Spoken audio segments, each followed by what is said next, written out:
In telling the story of my father's life, it's impossible to separate fact from fiction, the man from the myth. The truth is, I didn't see anything of myself in my father, and I don't think he saw anything of himself in me. This ladyfish and I, well, we had the same destiny. We were part of the same equation. All of his father's stories have kept him further from the truth. And all his son wants is to give them an opportunity to relate to each other.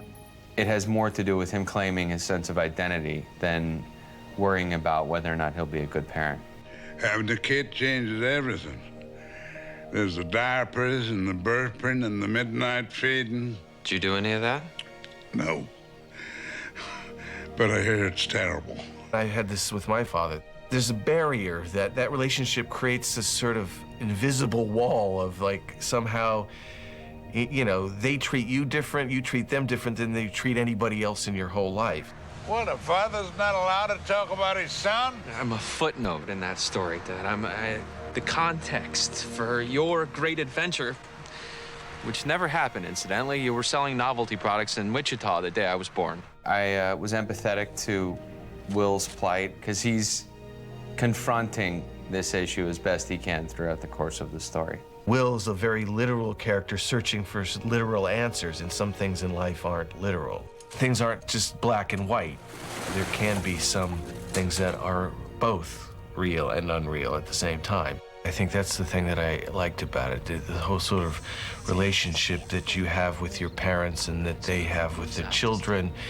It's just such an odd relationship, and I thought that the script very successfully just sort of showed you that. In her letters and Christmas cards, my mother would write for both of them. When I'd call, my mom would say Dad was out driving or swimming in the pool. True to form, we never talked about not talking. It is about a son coming to terms with his father. And it has all the lessons, you know, that we all hope to learn in life about acceptance and tolerance and unconditional love. Of course, the tension always comes in not accepting someone for who they are. And so there is your dramatic tension. Did I ever tell you about... Yes. The maple tree and the Buick? We've heard it.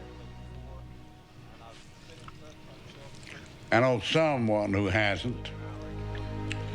The tree fell on the car, spilling the syrup, which attracted the flies, which got stuck to it and flew off with the whole car. It's that classic dynamic of if your parents are one way, the children are sort of the opposite of that, you know. You always have a reversal of things.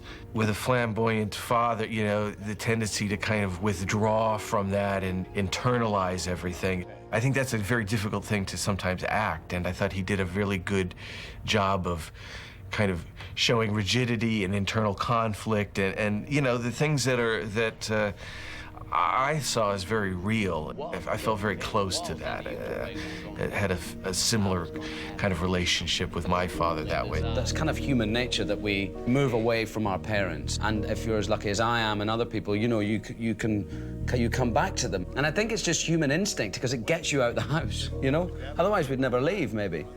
Megan, stop. The thing about this film is that it kind of left me speechless because it's just very moving. And I think it has the power to touch all of us, really. Now, which one's it gonna be? Monkey in a barn or dog in a road? The one about the witch. The father-son aspect of the story I found really appealing. You know, just being a father and having a son. You know, you always hold your father in high esteem, but then somewhere along the line get disappointed when you realize that they're only human. It's great when you get to that period in your life when you can accept your father as, you know, being a person. I don't know how much you want to know about any of this. You have one image of your father, and it'd be wrong of me to go and change it, especially this late in the game. My father talked about a lot of things that he never did, and I'm sure he did a lot of things that he never talked about. I'm just trying to reconcile the two. He's unwilling to accept that his father has flaws because those flaws have provoked a lot of insecurity in him. For one night in your entire life, the universe did not revolve around Edward Bloom. How can you not understand that?